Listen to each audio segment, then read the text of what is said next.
At yung Sabat na yun, ang ibig sabihin ay rest. Talagang sa new heaven and sa new earth, magre-rest tayo. Kaya yung Sabat para lang sa mga Hudyo. Sana wag nilang maipilit na kay Adan, kay Eva at sa mga tao.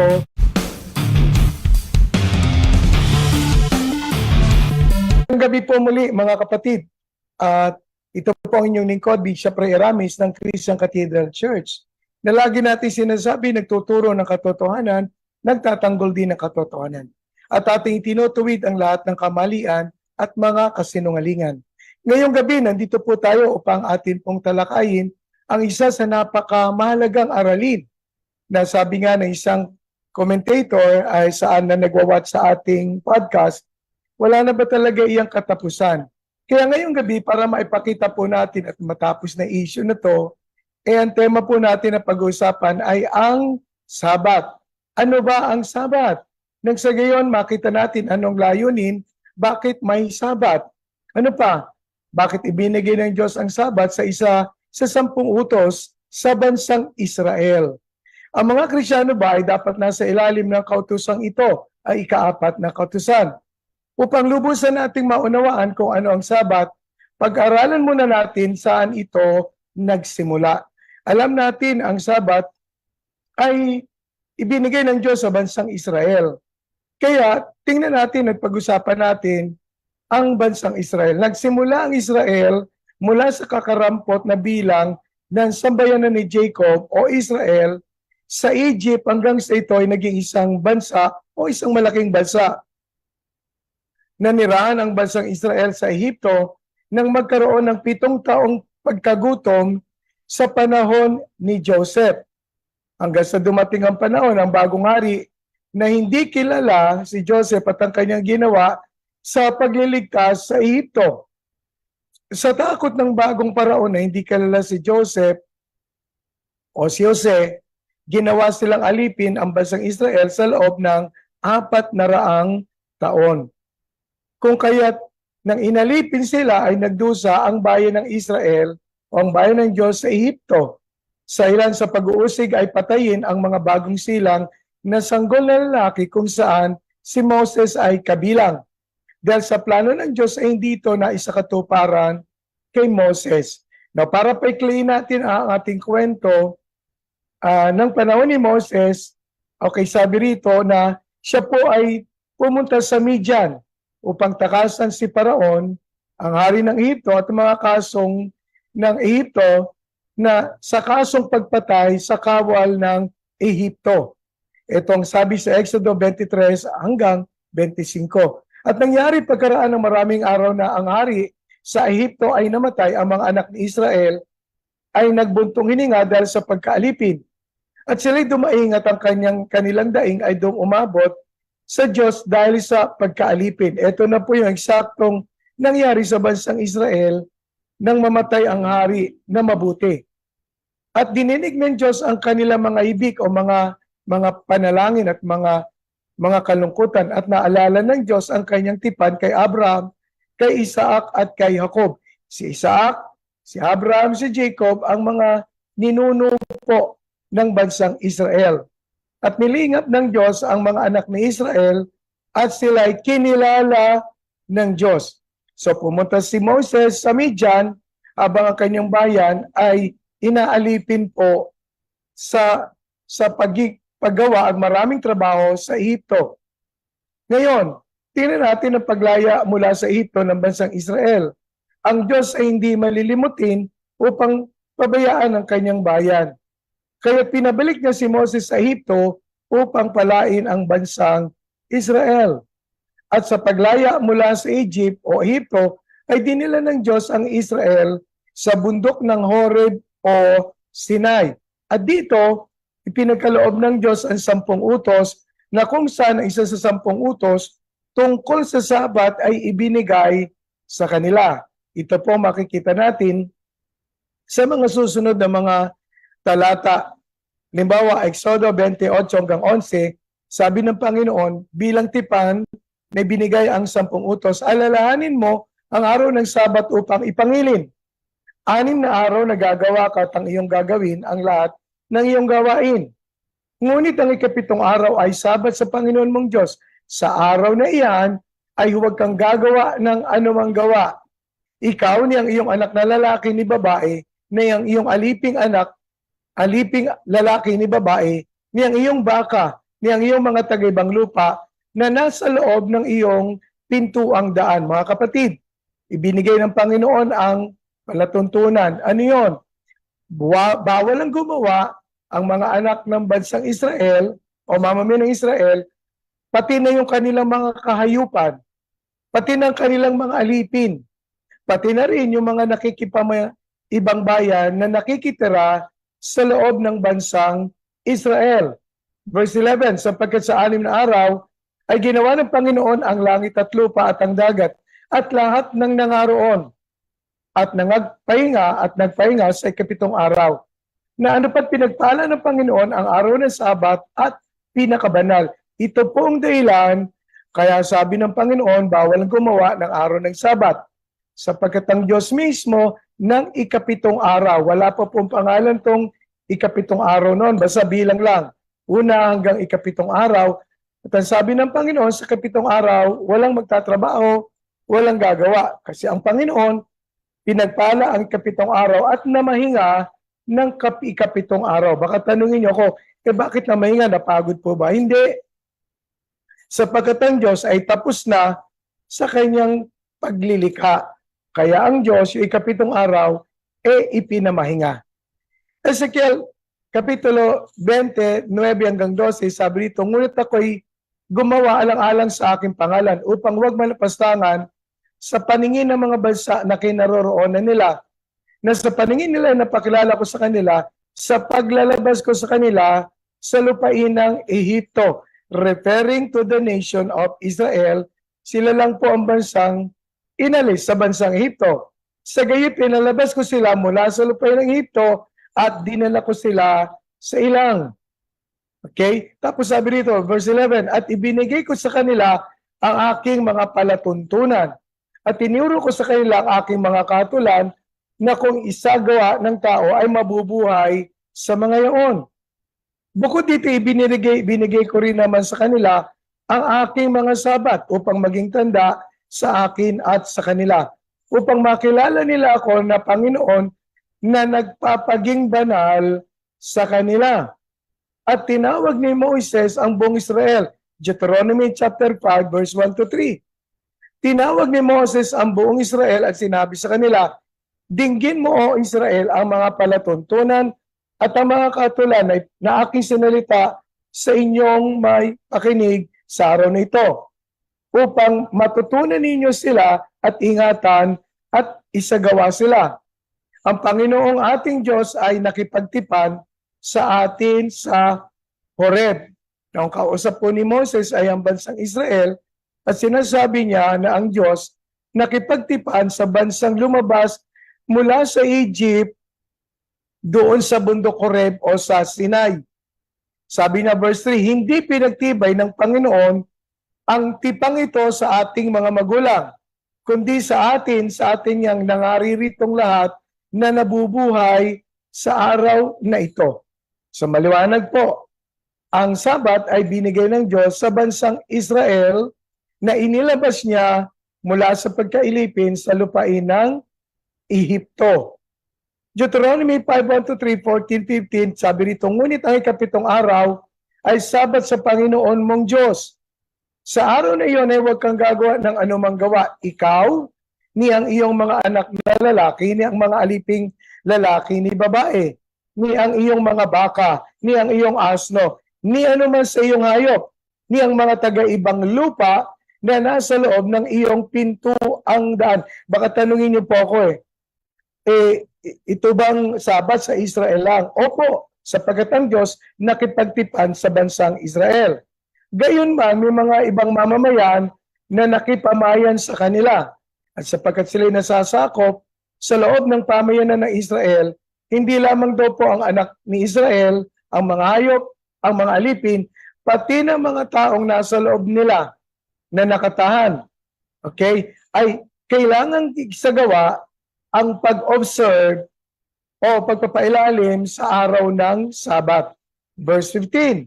At iyong alalahanin na ikaw ay naging alipin sa lupain ng Ehipto, at ikaw ay nilabas ng Panginoon mong Diyos doon sa pamamagitan ng isang makapangyarihang kamay at unat na bisig.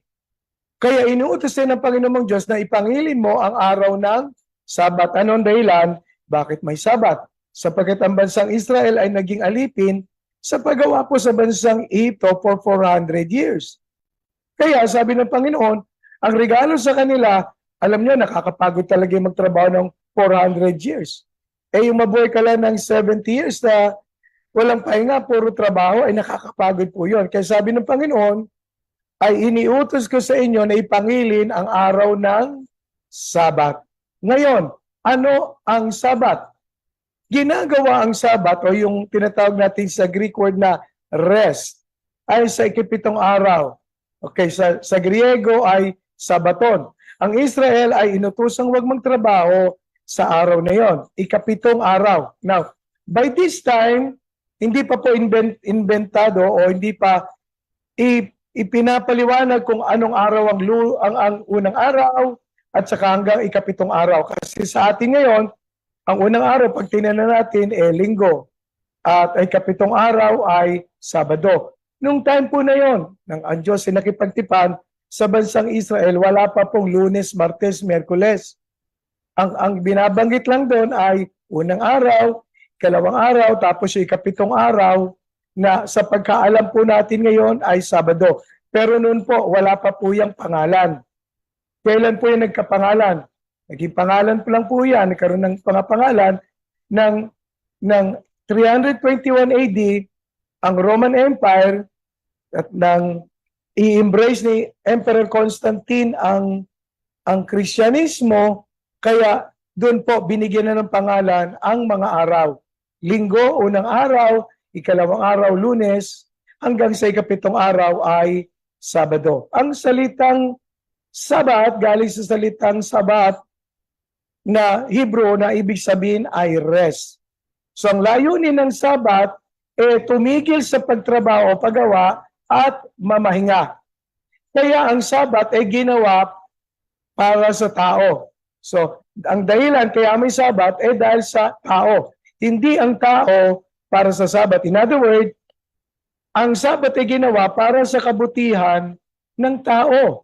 Kaya nga Marcos 2:27, sabi rito, at sinabi sa kanila, ginawa ang Sabat ng dahil sa tao. Hindi ang tao ng dahil sa Sabat. Para ang Sabat, hindi maging alipin ng tao, kundi ang tao ang kokontrol o may kapangyarihan over the Sabat. Pero yung Sabat na yon, iniutos ng Panginoon, walang maghahanap buhay, walang gagawa. Kasing layunin ng Sabat, rest. Na pinattern ito ayon sa pahinga ng Diyos ng 7th day. Now, ang tanong, bakit ang Diyos ay namahinga? Kasi tapos na siya. Wala na siyang gagawin. Kaya sabi doon, siya namahinga at pinagpala at binasbasan ang ikapitong araw. Ayon sa Genesis Kapitulo 2, 1 hanggang 2. At nayari ang lahat ng lupa, ang langit at ang lupa, at ang lahat na natatanaw sa mga yon. At ang ikapitong araw ay nayari ng Diyos ang kaniyang gawang ginawa at nagpahinga ng ikapitong araw sa madlang gawa niyang gawa. So dito natin nakita na yung ikapitong araw, namahinga ang Diyos kasi tapos na raw ang kanyang gawain. So gusto kong sabihin, hindi dahil sa napagod ang Diyos kasi wala na siyang gagawin. So the word rest means to stop or to cease from work. Tumigil sa paggawa, kaya mamamahinga. Natural, wala ka namang gagawain di mamamahinga ka. So tingnan naman natin ngayon, ano ang kautusan tungkol sa Sabat. Ang Sabat, ano ang Sabat? Ang araw ng pagtigil sa mga gawain na nakakapagod at pagtatrabaho na ibinigay ng Diyos sa kanyang bayan. Ang bayang Israel.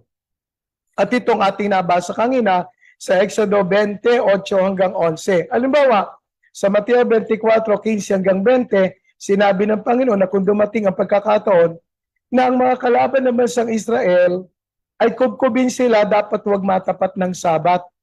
Sapagkat hindi po sila pwedeng lumayo pagka-araw ng Sabat na maglakbay na nakakapagod. hanggang 1 kilometro lang po ang layo ng kanilang lakbayin.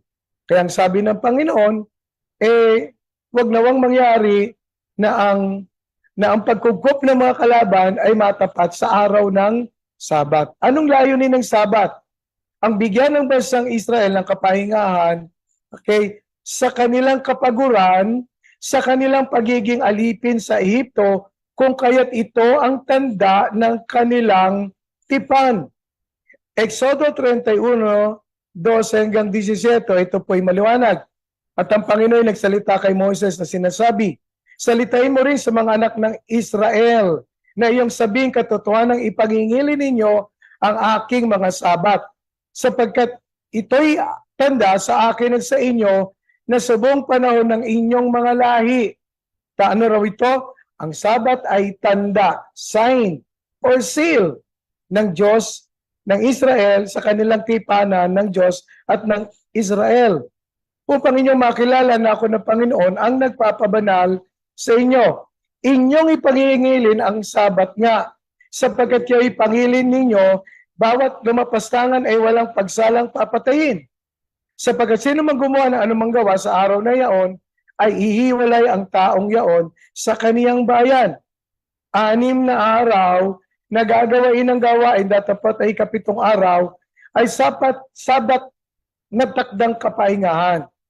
Pangilin sa Panginoon at ang sino mang gumawa ng gawa sa araw ng Sabat ay walang pagsalang papatayin. Kaya po, may nahuli na araw ng Sabat na nangangahoy. At dahil sa bagong ang batas na ito, tinanong nila Moses anong gagawin. Tinanong ni Moses, anong gagawin? Sabi ng Diyos, ang sumaway sa Sabat ay papatayin. Ganun po kahigpit ang kautusan ng Panginoon sapagkat napakahalaga po ng kautusan at ng tipan ng Diyos na ginawa sa kanyang bayan sa bansang Israel. Kaya't ang mga anak ni Israel, verse 16, ay mangingili ng Sabat. Natuto pa rin ang Sabat sa buong panahon ng kanilang mga lahi na pinakapalaging tipan. So ito pong Sabat ay bahagi ng tipan ng Diyos sa bansang Israel sapagkat ito po ay kasama sa 10 Commandments. Verse 17, ito ay isang tanda sa akin at sa mga anak ni Israel, ani ng Panginoon, magpakailanman. Sapagkat sa 6 na araw ay ginawa ng Panginoon ang langit at lupa, at sa 7 araw ay nagpahinga at naginhawahan. Sa mga kapatid, ito'y tanda sa tipanan ng Diyos at ng Israel. So, ano ngayon ang Sabat? Ang Sabat, hindi lamang po 7 araw, kundi pamamahinga. Ibig sabihin ng Sabat ay rest. So ano yung intention ng Sabat? Tumigil sa paggawa, sa pagtatrabaho, at pagkatapos po ay mamahinga. Ito po ang layunin ng Sabat. Stop from work and rest. Mark 2:27, sabi ng Panginoon Hesus, at sinabi niya sa kanila, ginawa ang Sabat ng dahil sa tao at di ang tao dahil sa Sabat. Sabi po ng Oxford Language o Dictionary, ano raw ang Sabat? A day of religious observance and abstinence from work, kept by Jewish people from Friday evening to Saturday evening, and by most Christians on Sunday. Okay, kasi ang araw po ng pahinga, ang namamahinga lang po ng Sabado ay mga Hudyo. Sa ibang bansa, gaya po natin dito sa Pilipinas, ang araw ng ating pahinga ay Linggo. At sa mga Muslim naman, ang araw ng kanilang pahinga ay Biyernes. Pero yung 7 araw na Saturday, may pangalan na po tayo ngayon, Saturday ay itinalaga ng Diyos para saan? Sa bansang Israel. Kaya ang Sabat ay araw ng Sabat sa Israel. Ngayon ay Sabado. Sapagkat ito ang 7 araw ng ibigay na po ng Roman Empire sa pamumuno ni Emperor Constantine ang mga pangalan ng bawat araw, ang 7 araw ay nag-fall ng Saturday or Sabado. Ito ang itinakdang araw ng Diyos para sa kanila. Ano yon? 7th day. So sino mang susunod bilang religious obligations ang araw ng Sabat ay dapat kabilang siya sa isa sa tribo ng Israel. May 12 tribo po ang bansang Israel. Ngayon, kung gusto mo magsabat, o ay dapat kabilang ka sa tribo ng bansang Israel. O kaya converted ka o na-proselyte ka sa Judaism. Sapagkat kung hindi ka naman Israelites, hindi ka naman proselyted sa Judaism, ay hindi po ito dapat gawain. Halimbawa, ang mga Hentil o Gentiles hindi po obligado na sumunod dito, maliban na lang na sila nakikipamayan sa Israel, na kagaya kanginang nabanggit, ang lahat ng bansa na nasa loob ng gate o ng tarangkahan ng bansang Israel, kailangang sumunod. Sapagkat ito'y kautusan ng Diyos sa bayang Israel. Natural, nasasakop sila sa mga bayan sa batas ng bayan ng Israel. Sapagkat sila ay nakikipamayan, kaya parapat lamang na sila ay magpasakop sa batas na umiiral sa bansang Israel, kahit ano ang iyong lahi.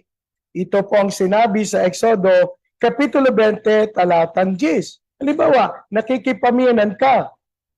Abay ko sa bahay ninyo, dati tanghali kang gumising, dahil nakikipamiyanan ka na, nag-asawa ka na, mababago na ang paraan ng iyong pagising, di ka na pwedeng matulog o magising ng tanghali. Nasa loob ka na ng pamayanan o nasa loob ka ng tiraan ng biyanan mo, kaya ang masusunod na kautusan o batas ay yung kautusan o batas ng iyong biyanan. Kaya kung ikaw'y nakikitira sa bansang Israel, dahil nakikipamayanan ka, ikaw ay obligadong sumunod sa pamahalaan nila at sa kanilang mga umiiral na palatuntunan o kautusan. At itong sinabi ng Panginoon nang ang bansang Israel lumabas sa Egypt. Kaya lahat ng sumama sa kanila na proselyte at nakikipamayan, mga alipin, hindi naman po sila mga Hudyo, kailangan sumunod at magpasakot sa ilalim ng Sabat sapagkat sila nasa ilalim ng Israel. Ngayon, ang tanong, bakit sa mga Hudyo lamang ang Sabat? Sapagkat ito'y nasa tipanan lamang ng Diyos at ng bansang Israel. Wala pong tipanan dito ang mga Hentil o mga Gentiles, kagaya po ng ating sinasabi. So, ang tipanan ng Sabat ay naganap lang sa pagitan ng Israel at ng Diyos, sapagkat ito'y tanda ng Diyos sa bansa na kanyang inihango sa pagkaalipin for 400 years mula sa Egypt. At sapagkat wala naman silang gagawin, pinabanal ng Diyos, ito po'y naging araw ng pagsamba ng mga Hudyo. Sapagkat walang pasok, walang trabaho, natural, ano naman ang gagawin mo? Bukod sa ikay mamamahinga, ay barawing banal mo ang araw na ito sa pamamagitan ng pagsamba. At sinalita ng Panginoon kay Moses na sinasabi, Leviticus 23, 1-3, sabi rito, verse 2, salitain mo nga sa mga anak ni Israel at sabihin mo sa kanila ang mga takdang kapistahan sa Panginoon na inyong itatanyag na mga banal na pagpupulong. Ano raw po ang araw ng Sabat? Banal na pagpupulong ay ito ang mga takda na aking takdang kapistahan. 6 na araw na gagawa. Datapot sa 7 araw ay Sabat na takdang kapahingahan na siyang banal na pagpupulong. Ano raw po'y 6 na araw? Hindi lamang po siya pahinga. Isang banal na pagpupulong. Ano mang gawa ay huwag niyong gagawin. Isang Sabat sa Panginoon sa lahat ng inyong tahanan. Sinong kausap dito? Bansang Israel. So sabi ng God kay Moses, sabi mo sa aking bayan ay 6 na araw ay isang banal o 7 araw, isang banal na pagpupulong. Bawat bansa po kasi ay mayroong pamamahinga o day off. Ang Israel ay Sabado. At dahil walang pasok, ginagawa ang pagsamba sa araw na yon kasi ito ay utos ng Panginoon. Biyernes naman sa mga Muslim at sa mga araw na o sa mga bansa na araw ng linggo ng mga Gentiles. Ang Sabado para lang po sa Hudyo. Ang Biyernes sa mga Muslim. sa Middle East. So sa mga Kristiyano na mostly mga bansang Gentile na hindi naman Muslim, hindi naman Hudyo, ang day off po ay Sunday. Ngayon, masama bang sumamba pag-araw ng Sabado? Hindi po, walang masama na gawain ang pagsamba sa araw ng Sabado kung sa kondisyon ito lamang ang araw na maaaring magtipon ang mga mananampalatayang hintil. Ngunit kung ipipilit na Sabado o 7th day, okay, na Sabado pa rin dapat ito ay gawain at ito pa rin ay iniuutos para sa lahat ng tao, ito po ay isang pagkakamali. Ulitin ko po, hindi masama na sumamba ng Sabado kung ito lamang po ang inyong day off at may available na araw ng pagsamba. Sa totoo lang po, ang pagsamba hindi naman sakop ng panahon at oras eh. Hindi po sakop ng araw. Sapagkat sabi ng Roma 12, ialay ninyo ang inyong mga katawan, ang inyong mga sarili na banal, kaaya-aya sa harap ng Diyos na inyong katampatang pagsamba. Kaya ang pagsamba po ay hindi sakop ng araw, ng oras, o ng anumang panahon. Okay, kaya kung ipipilit natin dapat ang pagsamba araw ng Sabado kasi utos ito ng Diyos sa mga hintil. Ulitin ko po, wala pong tipanan ang Diyos at ang mga hintil. Ang may tipanan lang ay ang Diyos at ang bansang Israel.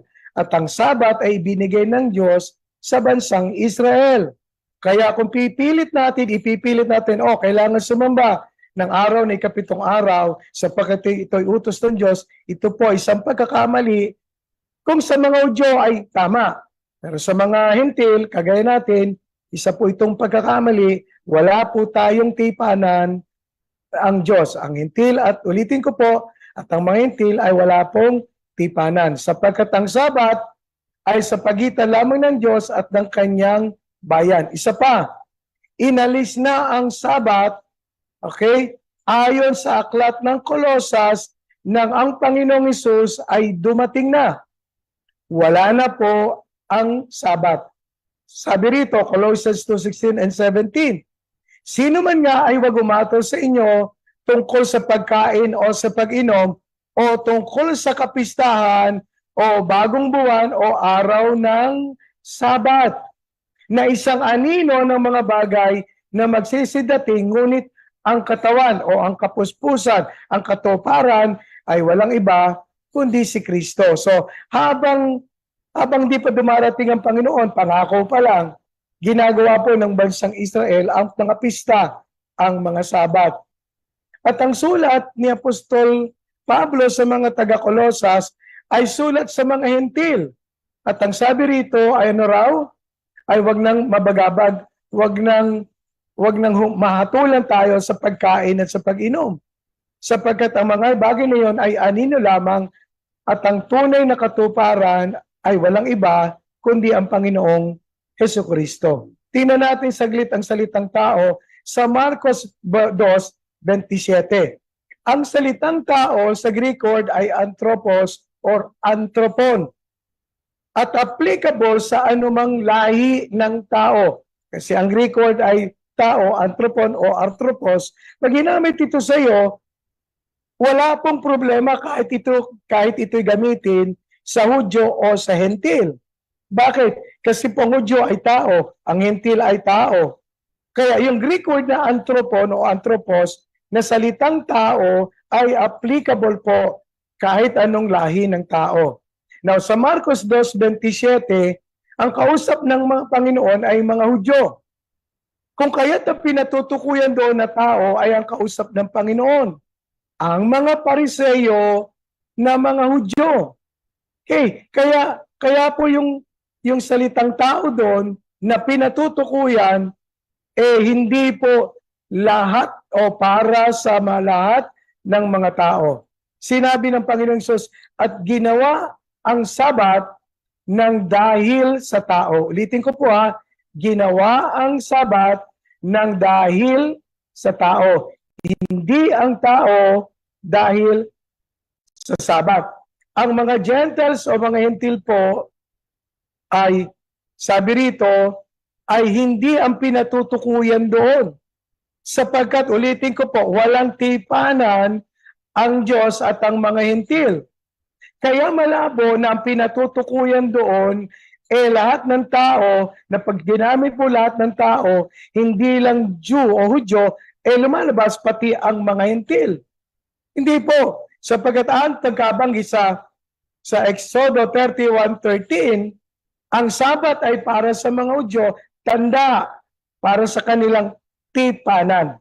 Isa pa, sa Marcos 2:27, na ang Sabat ay ginawa, hindi po nakalagay doon na ang Sabat ay ginawa para sa lahat ng tao. Wala po yung word na para sa lahat ng tao. Mali po yung interpretasyon doon. Ang nakalagay doon, ang Sabat ay ginawa dahil sa tao. Hindi po binanggit doon na para sa lahat ng tao.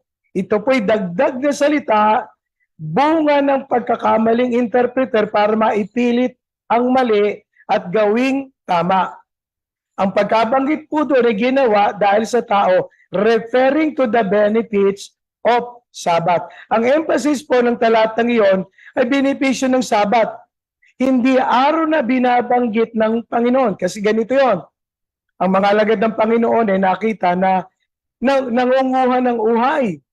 So sabi ng mga Pariseo, ay bawal yan.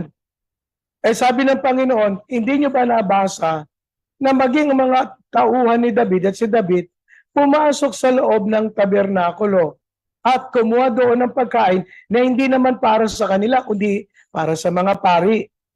So itong banggit kasi ng mga Pariseo, Sabat ngayon, ba't ginagawa nila yan? Bawal yan. Yung mga tao ni David, bawal kumain, di naman kanilang pagkain. Tapos binanggit ng Panginoong Hesus, yung pagtungkol sa araw ng Sabat, na ang sabi niya ay, ang Sabat ay ginawa dahil sa tao.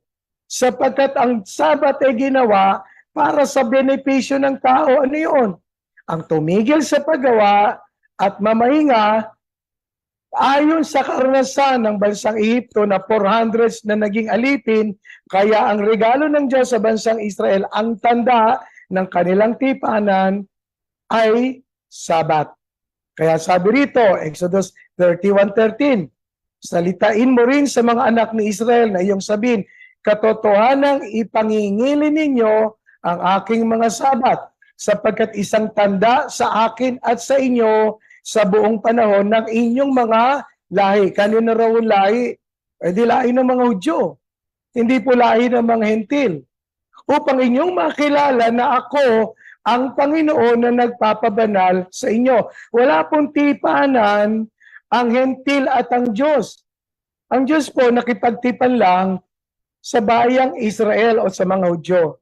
Kaya kung i-apply po natin ang kautusan ito sa mga hintil, wala po tayo sa ilalim ng tipanan ito at hindi po natin ito o atin ito batas. Ang batas lang natin ngayon, day off.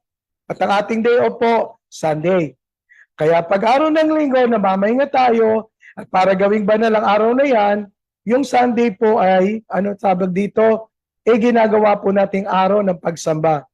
Pero ang araw ng pagsamba sa mga Muslim, Biyernes. Ang araw ng pagsamba sa mga Hudyo, Sabado. Ang araw ng pagsamba para sa atin, Linggo. Kasi yun ang ating day off. Ulitin ko po, hindi po sakop ng time and days ang worship. Because sabi ng Word of God, worship God in spirit and in truth. Hindi sinabi doon sa atin na worship God nang dumating ang Panginoon in or on Saturday. No, in spirit and in truth. Sapagkat ang tunay pong Sabat ay si Kristo. Siya po ang tunay na Sabat, hindi po ang araw. Matthew 11:28, sabi rito ng Panginoon, magsiparito kayo sa akin kay lahat na nangapapagal at nagbibigat ang luba at kayo'y aking pagpapahingahin. Ano layunin ng Sabat? Rest. And then, sino ang rest? Si Jesus. So, sino kailangan natin? Hindi po araw ang ating kailangan, kundi si Kristo na nagkakaloob ng pahinga. Pero, kailangan pa rin po natin magpahinga. Bawal po kasi sa labor code na nagtatrabaho ng walang pahinga. Kaya kung meron po nakikinig dito na mga amo, abay bigyan niyo po ng rest ang inyo pong mga tauhan. Laban po yan sa labor code na nagtatrabaho na walang one-day rest. Kung ano man pong araw ng rest ang ibibigay nyo sa inyong mga tauhan, okay lang po, pero dapat nating bigyan ng rest. Pero kung ako sa inyo, gawin nyo ng Sunday. Kasi yung Sunday, hindi lang po araw ng rest, kundi araw din naman ng pagsamba. Para yung mga tao natin, hindi lang namamahinga, nabibigyan pa po natin ng panahon para makapaglingkod sa ating Diyos. Ang rest na tunay ay hindi po physical, kundi spiritual. Ang mga pista, ang mga pag-aandog, ang mga sabat, okay, at iba pa, ay si Kristo ang kapuspusan o kinauuwian ayon sa Colosas 2:16 hanggang 17. Ulitin ko po, sabi rito, sino man nga ay wag umatol sa inyo tungkol sa pagkain o sa pag-inom, tungkol sa kapistahan o bagong buwan o araw ng Sabat, na isang anino ng mga bagay na magsisidating. Ano yun? Ang katawan, sabi rito, ngunit ang katawan ay kay Kristo. In other words, si Kristo ang kapuspusan. Kaya patungkol sa pagkain at sa pag-inom, piyesta, Sabat, araw ng pamamahinga, hindi po tayo dapat hinahatulan. Bakit? Dumating na ang kapuspusan at ang gaganapan si Kristo. At ang sinamang na kay Kristo, pinalaya na po. Saan? Sa ilalim ng kautusan. Maging ang mga nag-aandog, sabi rito, maging mga pag-aandog ay larawan lamang ng tunay na darating. Walang iba kundi ang Panginoong Jesus. Kaya sabi ng Roma 10:4, sapagkat si Kristo ang kinauuwian ng kautusan sa katutuwid ng bawat sumasampalataya. So, yung pamamahinga, yung piyesta, si Kristo na ang ating piyesta, ang Panginoong Hesus na ang ating kapahingahan. Ngayon, ang araw ng pagsamba ng mga Kristiyano ay linggo. Tanong natin, bakit araw ng linggo? Kasi ito pong araw ng ating pamamahinga. Bakit hindi Sabado? Hindi Sabado sapagkat ito pong ilang mga kadalanan bakit linggo. Ulitin ko, hindi naman masamang sumamba ng Sabado kung itong inyong araw ng pamamahinga o day off. Pero dahil sa gusto mong sumama sa corporate worship na kasamang ibang mga Kristiyano, linggo po ang ating araw ng pamamahinga at ng pagsamba. Ngayon, bakit linggo? Sapagkat ang Panginoong Hesus po ay nabuhay ng araw ng linggo. Sa Mateo 28:1 hanggang 6, ang tawag ay the Lord's Day.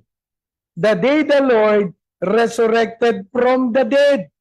Sabado, nakaburol. Pag nalala po natin yung nakalipas na 2,000 years ago, ang Panginoon na namatay ng Biyernes, Sabado nakalibing, o Sabado, yes, nakalibing, at sa atin naman, pag Sabado nakaburol, abay hindi kayo pwedeng magdiwang at magpista, may patay.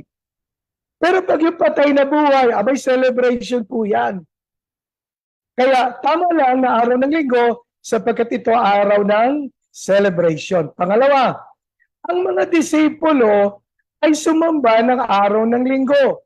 Mateo 28:1-6 hanggang 9. Sabi rito, nang magtatapos ang araw ng Sabat, nang nagbubukang liwayway na, ang unang araw ng sanglinggo ay nagsiparoon si Maria Magdalena at isa pang Maria upang tingnan ang libingan kung saan ang Panginoon ay nailibing. Sabi rito ng isang lalaki, siya'y wala rito sapagkat siya'y nagbangon ayon sa sinabi niya. Pagdating doon sa libingan, wala ang Panginoon sapagkat nakabukas po ang pintuan ng libingan. So sabi ng lalaki, wala siya rito.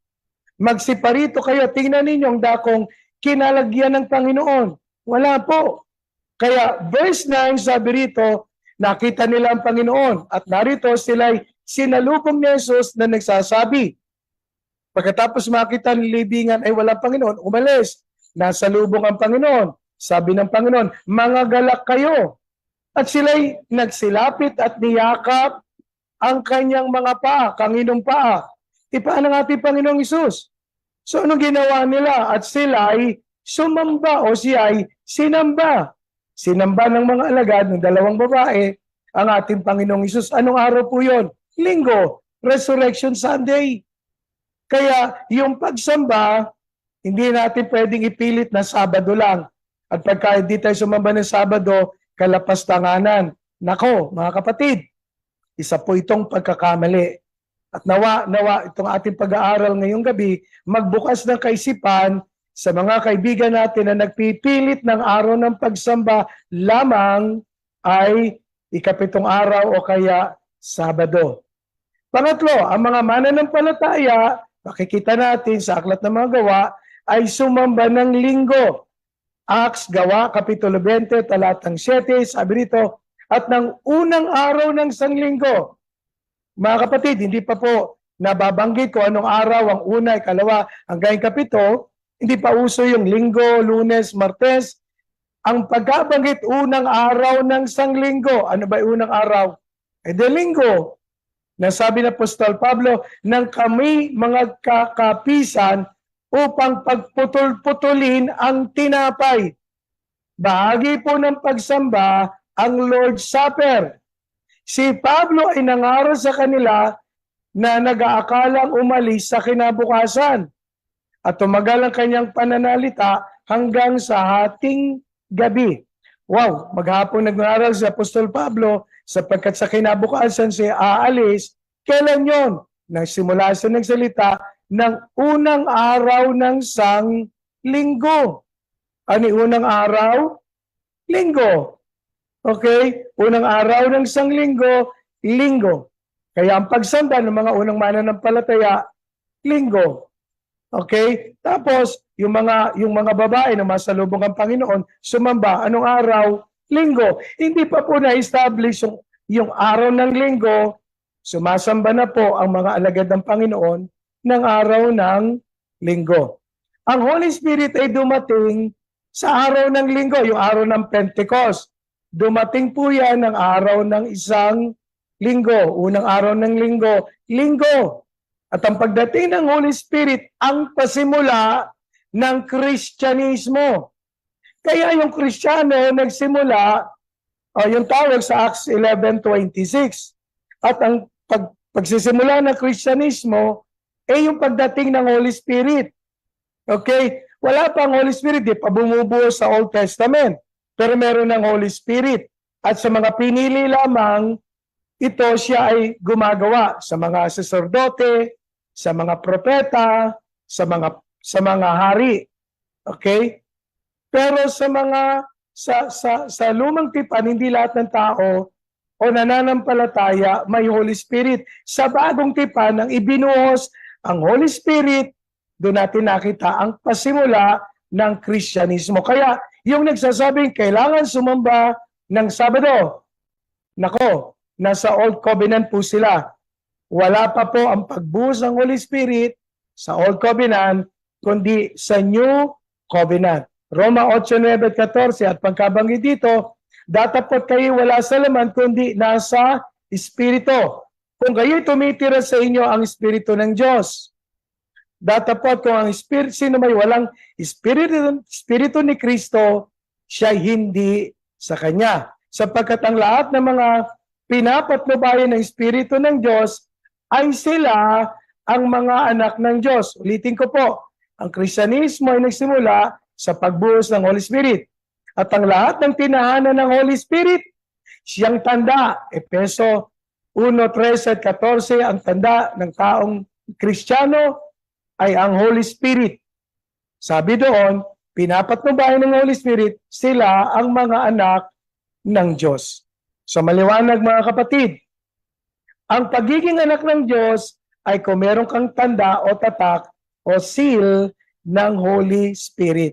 Kaya kung magpipili tayo na kahit walang Holy Spirit, naku, delikado po yun. Basta sumamba ka lang ng Sabado. Mali. Dahil ang tatak ng tunay na Kristiyano ay ang Holy Spirit.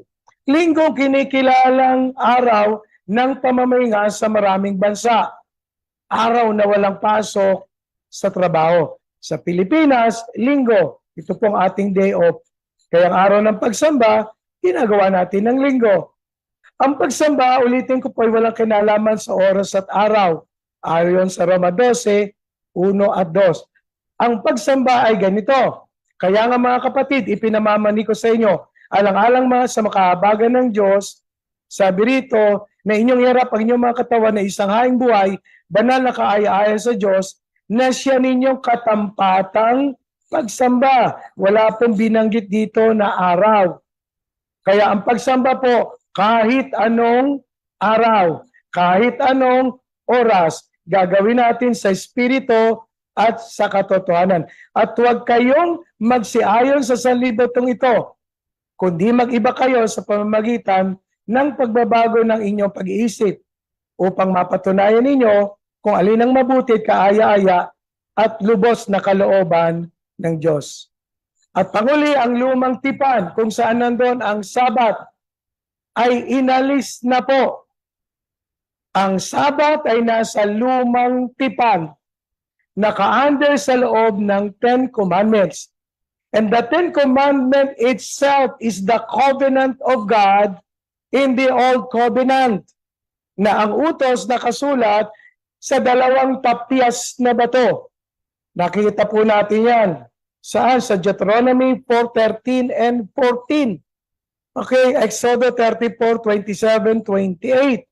At tayo po ngayon ay nasa bagong tipan na. Kaya kung magpipilit ka ng pagsamba ay Sabat or Sabado, hindi ka pa po nakakapunta saan? Sa bagong tipan. Ikaw ay nasa ilalim ng lumang tipan. Mga kapatid, tayo po ngayon sa panahon ito ay nasa panahon na ng bagong tipan. At bilang pagtatapos, tayo po ay nasa tunay na Sabat o kapahingahan. Ang Panginoong Jesucristo. Ang mga pista tungkol sa araw ng Sabat at tungkol sa mga pista na yan ay anino lamang ng darating. Ngayon, dumating na ang tunay na araw ng kapahingahan. Ang Panginoong Hesus. Ang tanong, pipiliin mo pa rin ba ang anino kaysa sa natural? Hindi. Natural lang dyan ang tunay na mansanas, ba't ka pa iinom ng flavored na mansanas? O di natural, ang kainin mo na at ang katasin ay yung natural na mansanas. Kaya ang Colossus 16, 2:16 hanggang 22 ay ganito po ang sinasabi. Sino man nga ay huwag humatol sa inyo tungkol sa pagkain o sa pag-inom o tungkol sa kapistahan o bagong buwan o araw ng Sabat, na isang anino ng mga bagay na magsisidating. Ngunit ang katawan o ang kapuspusan ay kay Kristo o si Kristo. Sino man ay huwag manakawan ng gantimpala sa inyo sa pamamagitan ng kusang pagpapakababa at pagsamba sa mga anghel, pati pong pagsamba sa mga anghel at nananatili na sabi rito sa mga bagay na kanyang nakita, na nagpapalalo ng walang kabuluhan sa pamamagitan ng kanyang akalang ukol sa laman. Ang mga bagay daw po doon ay pag-aakala ukol sa laman. Kaya huwag po tayong umasa at sumunod sa maling akala. Ang sundin po natin ay yung sinasabi ng banal na kasalatan na hindi nangangapit sa ulo, na sa kanya ay ang buong katawan na inaalalayan at nakalakip sa pamamagitan ng mga kasukasuan at mga litid ay lumalago ng paglagong mula sa Diyos. Bakit sino bang ulo? Wala pong iba kundi ang ating Panginoon. Kung kayo nangamatay nakalakip ni Kristo mula sa pasimulang araw ng sanlibutan, bakit nawaring kayo nangabubuhay pa sa sanlibutan? Kayo'y nakapapasakop pa sa mga palatuntunan, mga kapatid. Nasa sanlibutan ka pa at aral pa rin ng sanlibutan, yung mga bawal ito at mga bawal yan.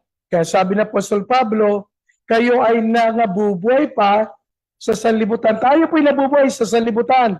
Pero ang atin pong mga palatuntunan ay hindi po palatuntunan ng sanlibutan. Bawal ito, bawal iyon. Bawal tong kainin, bawal yung inamin. Tayo po ay malaya na kay Kristo. Gaya ng huwag dumampot at huwag lumasap ni huwag umipo.